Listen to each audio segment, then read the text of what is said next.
श्री स्वामी समर्थ. स्वामींचा आशीर्वाद या चॅनेलवर आपले स्वागत आहे.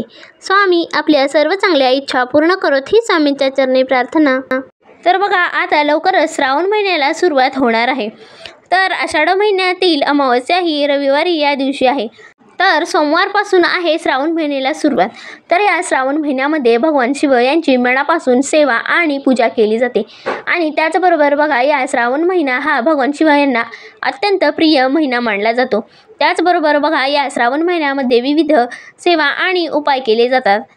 तसेच बघा, या श्रावण महिन्यामध्ये भगवान शिव यांना प्रसन्न करण्यासाठी, त्यांचा कृपाशीर्वाद आपल्यावर राहण्यासाठी अनेक जण अनेक सेवा आणि उपाय करतात. त्याचबरोबर बघा, या श्रावण महिन्यामध्ये भगवान शिव यांचे शिवलीलामृत याचे पठण करण्यालाही खूप महत्त्व आहे. कारण बघा, या महिन्यामध्ये जर तुम्ही शिवलीलामृताचे पठण केले तर आपल्याला भगवान शिव यांचा कृपाशीर्वाद प्राप्त होतो. तसेच भगवान शिव आपल्यावर लवकर प्रसन्न होतात असे सुद्धा म्हटले जाते. तसेच बघा, भगवान शंकराची पूजा करत असताना कळत नकळत चुकून काही आपल्याकडून चुका होत असतात.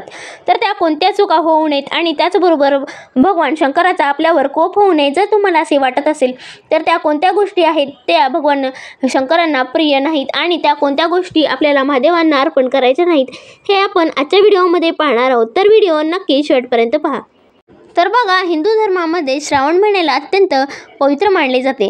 या महिन्यात अनेक जण भगवान शंकराची पूजा आराधना करतात, त्यांचे ग्रंथ मंत्राचा जप करतात. तसेच भगवान शंकरांना प्रसन्न करण्यासाठी शिवमंदिरात दूध, बेल, फळं, सफेद फुलं आणि धोत्र्याचे फूलसुद्धा अर्पण करतात.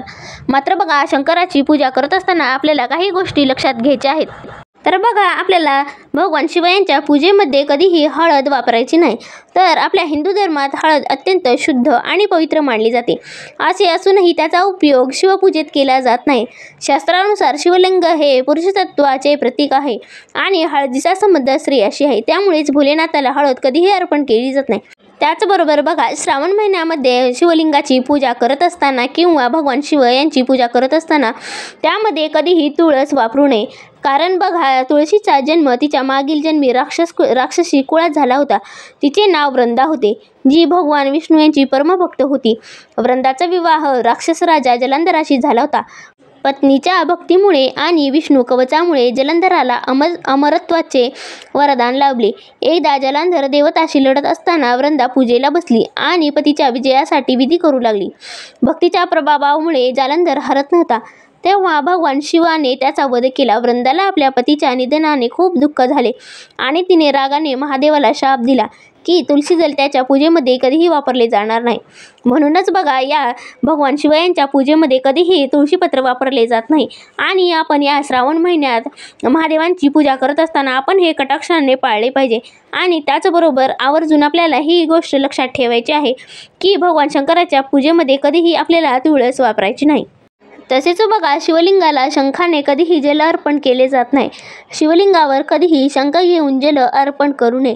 प्रत्येक देवतेच्या पूजेमध्ये शंख वापरला जातो, पण महादेवांच्या पूजेमध्ये तो कधीही वापरला जात नाही.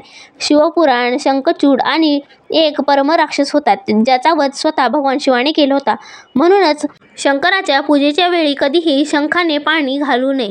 तसेच बघा, भगवान शंकराच्या पूजेमध्ये केतकी आणि कमळाचे फूल कधीही अर्पण करू नये. त्याचबरोबर बघा, भगवान शिव यांना नारळाने कधीही अभिषेक घालू नये. भगवान शंकराच्या पूजेमध्ये नारळ हे निषिद्ध मानलं जातं आणि म्हणूनच बघा, भगवान शंकराच्या पूजेमध्ये आपल्याला शंकरांना कधीही नारळ अर्पण करायचे नाही. त्याचबरोबर बघा, शंकराच्या पूजेमध्ये बसत असताना आपल्याला कधीही काळे कपडे परिधान करायचे नाहीत. तर या श्रावण महिन्यामध्ये आपल्याला पूजा करत असताना आपण नेहमी पांढऱ्या वस्त्रामध्ये भगवान शंकराची पूजा करायची आहे. तर बघा, अशा प्रकारे श्रावण महिन्यामध्ये या काही चुका आहेत त्या आपल्याकडून होऊ नयेत याची काळजी आपण घेतली पाहिजेत.